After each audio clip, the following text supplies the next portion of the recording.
يا نبي السلام عليك يا رسول السلام عليك ورحمة الله وبركاته.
Alhamdulillahilladzi hadana wa li hadza wa ma kunna linahtadiya laula an hadanallah.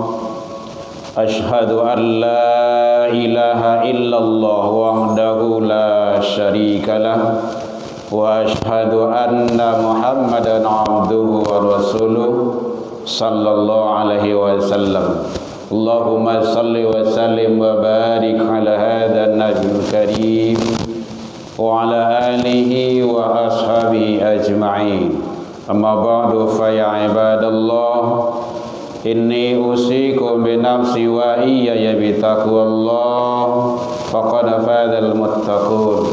Ittaqullah ya ayyuhalladzina amanu taqullaha haqqa tuqatih wa la tamutunna illa wa antum muslimun. Faqala Allah ta'ala fi kitabihil karim, a'udzu billahi minasy syaithanir rajim. Bismillahirrahmanirrahim. Innama waliyukumullah wa rasuluhu walladzina amanu alladzina yuqimunas salata wa yu'tunaz zakata wa hum raki'un. Kita berlindung kepada Allah dari seluruh godaan syaitan yang terkutuk dengan menyebut nama Allah yang Maha Pengasih lagi Maha Penyayang. Sesungguhnya penolong-penolongmu hanyalah Allah, Rasulnya, dan orang-orang yang beriman, mendirikan sholat, menunaikan zakat, dan mereka tunduk kepada Allah Subhanahu wa ta'ala. Maha benar Allah dengan segala firman-Nya fi kitabillah Al-Quran Surah Al-Ma'idah 555. Puji dan syukur kembali kita ucapkan kehadiran Allah Subhanahu wa ta'ala. Alhamdulillah biidznillah wa qadarullah, dengan izin Allah sampai detik ini kita masih diberikan umur panjang. Alhamdulillah sampai detik ini Allah masih berikan kesehatan. Allah masih titipkan waktu luang dan kesempatan serta keistiqomahan hati. Mudah-mudahan semua nikmat karunia yang Allah titipkan kepada kita syukuri agar kita menjadi hamba-hamba yang bersyukur di sisi Allah hendaknya. Selawat dan salam kepada Nabi besar Muhammad sallallahu alaihi wasallam. Allahumma salli ala Muhammad wa ala ali Muhammad. Bapak saudara kaum muslimin rahimakumullah, dalam waktu yang relatif singkat ini kajian kita berlandaskan kepada Al-Quran surah Al-Ma'idah, surah yang kelima ayat 55. InsyaAllah tidak beberapa hari lagi kita umumnya di Indonesia, khususnya di Sumatera Barat, Kota Padang, akan menyelenggarakan pemilihan kepala daerah yang kita jadikan didahulukan selangkah di tinggian Sarantiang. Kalau di Minang, semua itu tentu tidak terlepas kita sebagai umat beragama dari aturan-aturan Allah dan Rasul. Jangan keluar dari aturan syariat Islam, karena kita adalah umat beragama. Standarisasinya adalah Al-Quran dan hadis Rasul. Hadirin kaum muslimin rahimakumullah, seperti apa pemimpin yang akan kita pilih berdasarkan kehendak aturan Allah atau syariat Allah? Di dalam Al-Quran Allah telah menjelaskan di dalam Al-Quran surah Al-Ma'idah ayat yang ke-55. Boleh kita lacak nanti di rumah. Standarisasinya pemimpin nan didahulukan salangkah nan ditinggian sarantiang tu nan kawak pilih, setidaknya standarnya satu adalah alladzina amanu, orangnya harus orang yang beriman. Imannya itu adalah iman yang betul-betul, bukan hanya iman musiman. Nya dojo iman musiman bagai, karena memang iman ini yazid wa yangkus, bisa naik bisa turun. Jadi iman seseorang tuh bisa naik bisa turun. Tetapi Manusia yang beriman itu, orang yang beriman itu adalah setidaknya tasdiqu bil qalbi, dia membenarkan dengan hati, wa iqrarun bil lisan, diucapkannya, diikrarkannya dengan lisannya, wa amalu bil arkan, nyokarajoan. Jadi nilai-nilai keimanan itu tercermin di dalam sikap, perilaku, kehidupannya sehari-hari. Hadirin kaum muslimin, kenapa iman ini adalah sangat penting? Karena iman ini adalah dasar, pondasi manusia. Kita lihat adalah dari keimanannya. Kalau imannya itu bagus, insya Allah yang dilahirkan itu akan bagus nantinya. Termasuk ide, gagasan, peraturan dan perundang-undangan itu akan bagus. Kalau imannya itu bagus, maka imannya itu adalah bagaikan pondasi. Kalau imannya lurus, maka bangunan itu akan lurus. Kalau imannya itu adalah melenceng, bengkok, bangunannya itu akan kebengkok juga.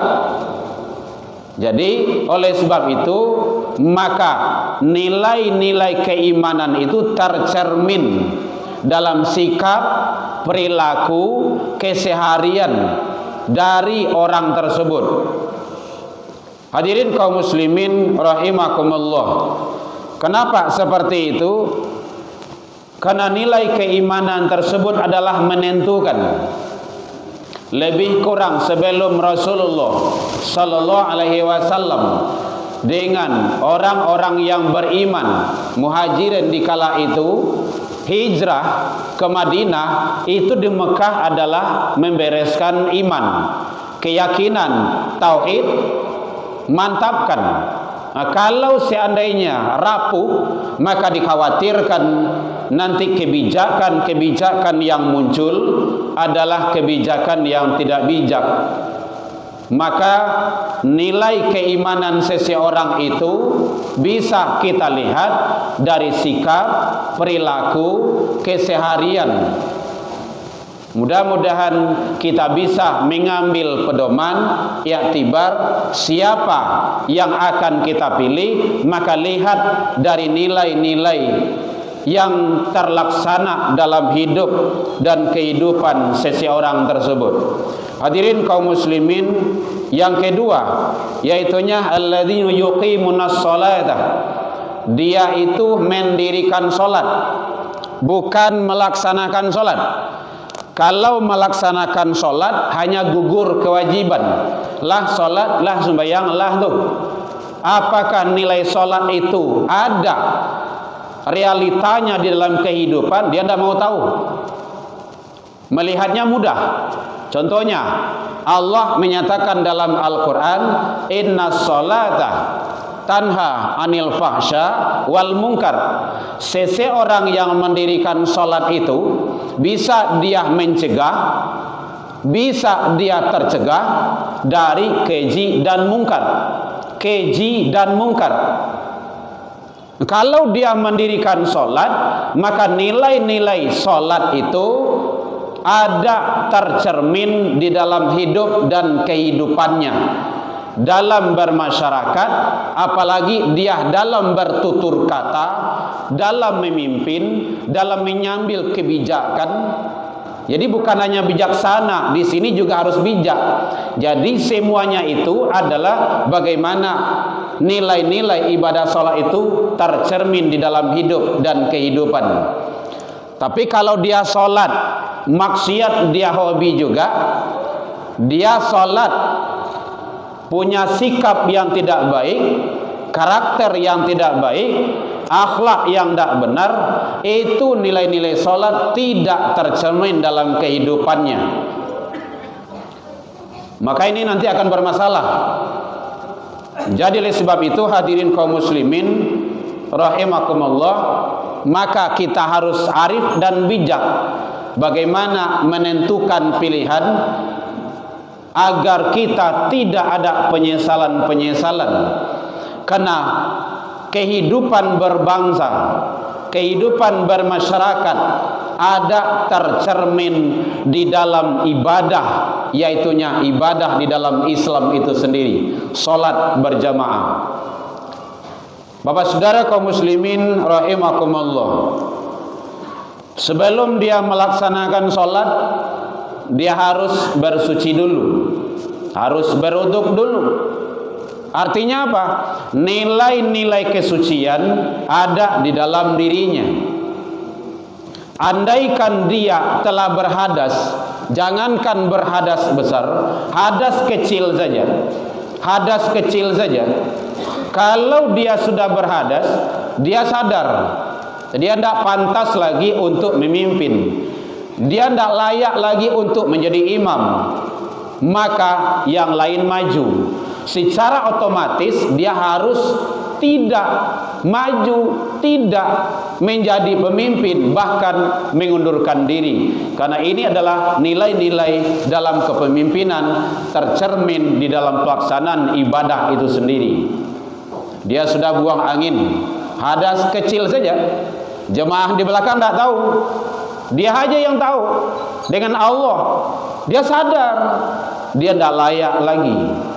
Jadi orang-orang yang mendirikan sholat, maka dia akan benar-benar mengadukan, memohonkan kepada Allah bahwa solusi yang terbaik itu adalah datangnya dari Allah Subhanahu wa ta'ala. Orang yang mendirikan sholat, secara hubungan dia sudah ada hubungan baik dengan Allah.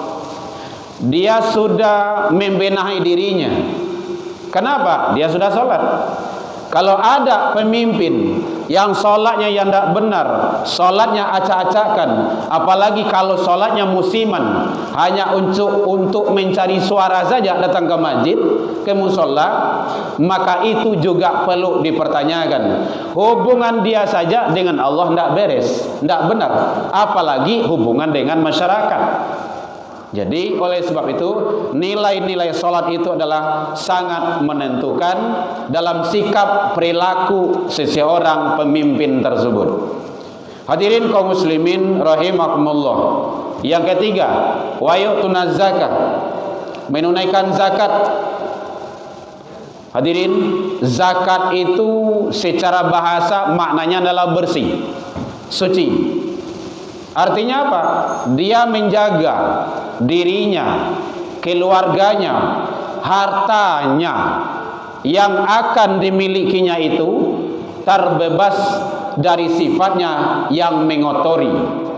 Jadi kalau nilai-nilai ibadah telah dilaksanakan dalam kehidupan sehari-hari, insya Allah seseorang pemimpin, seseorang person tersebut akan terarah kepada yang lebih baik di atas ridhonya Allah Subhanahu wa ta'ala. Hadirin kaum muslimin rahimakumullah. Jadi bahwa orang yang betul-betul menunaikan zakat, dia menjaga kesucian.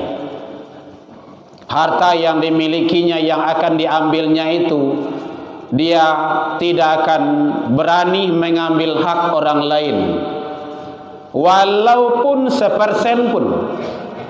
Kalau istilah dulu, dia tidak akan KKN. Kenapa? Karena dia tahu dan dia sadar, dia betul-betul menunaikan zakat, bahwa zakat tersebut di dalam hartanya ada hak orang lain, ada hak-hak tertentu yang tidak pantas dimakannya sendiri, tidak pantas dimiliknya sendiri. Bapak saudara kaum muslimin rahimakumullah, maka di dalam diri seseorang pemimpin itu dia tidak akan memakai prinsip hati gote, halal haram hantam tarwih. Dia tidak akan punya itu, tetapi dia akan punya konsep halalan thayyiban. Jadi halal thayyib, bukan halal saja, ada thayyibnya, baiknya. Bukan baik saja, tapi ada konsep halalnya. Maka sangat penting bagi kita bagaimana melihat karakter-karakter pemimpin yang akan kita pilih, mulai dari yang kecil sampai pemimpin yang besar. Setidaknya kita wajib umat Islam berlandaskan kepada aturan-aturan Allah dan Rasul. Yang terakhir yaitunya wahum raki'un, pemimpin yang akan kita dahulukan selangkah dan yang akan kita tinggikan serantiang.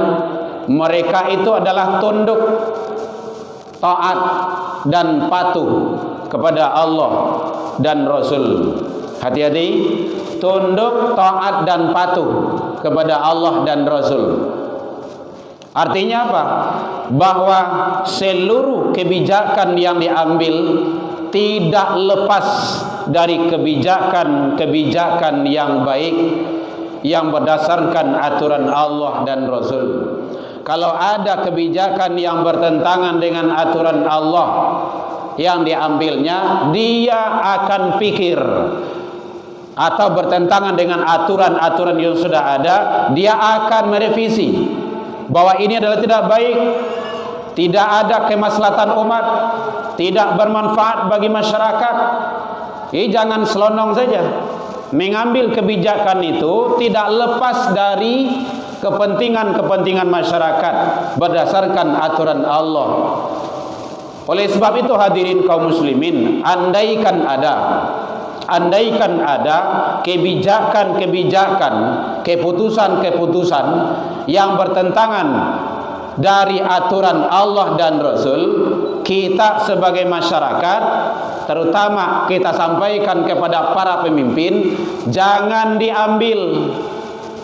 Tidak boleh bertentangan aturan-aturan Allah dengan aturan-aturan yang dibuat manusia, tidak boleh. Dan kita tidak wajib untuk mengikutinya.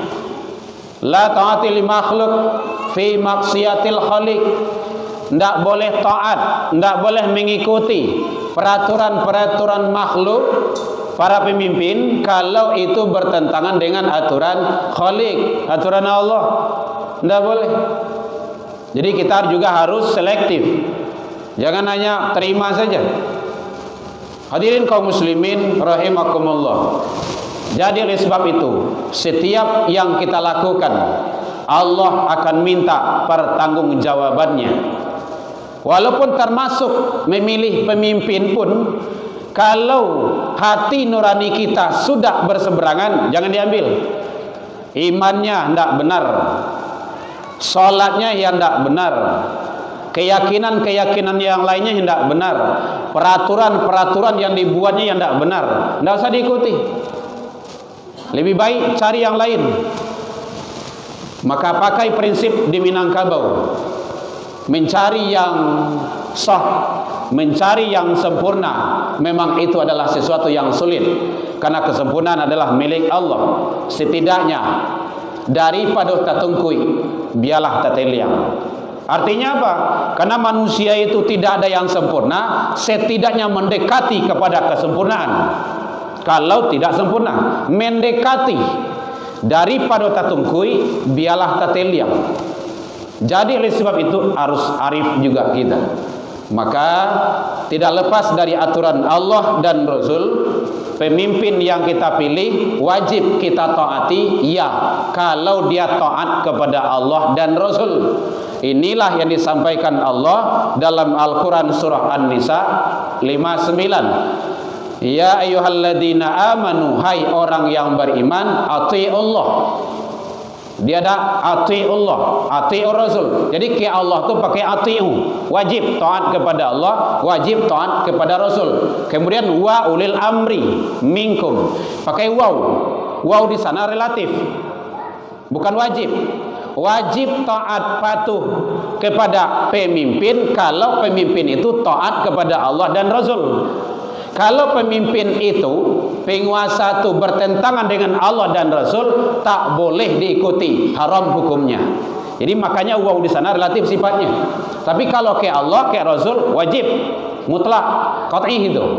Tidak ada perbedaan, ikhtilaf. Hadirin kaum muslimin rahimakumullah.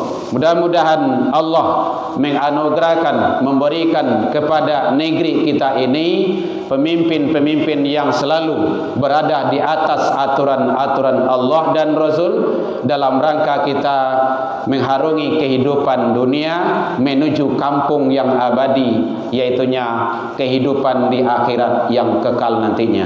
Fa'tabiru ya ulil albab la'allakum turhamun. Alhamdulillahilladzi arsala rasulahu bil huda wa dinil haqq liyudhhirahu 'alad dini wa kafa billahi shahida.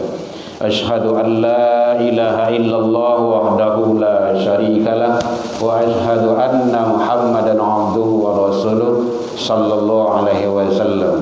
Allahumma salli wa sallim wa barik ala hadzal nabiyil karim wa ala alihi wa ashabihi ajma'in. Ma ba'du fa ya ibadallah inni usikum bi nafsi wa iyaya bi taqwallah faqad fadal muttaqun. Ittaqullaha haqqa tuqatih wa la tamutunna illa wa antum muslimun. Faqala Allah ta'ala fi kitabihil karim a'udzu billahi minasy syaithanir rajim.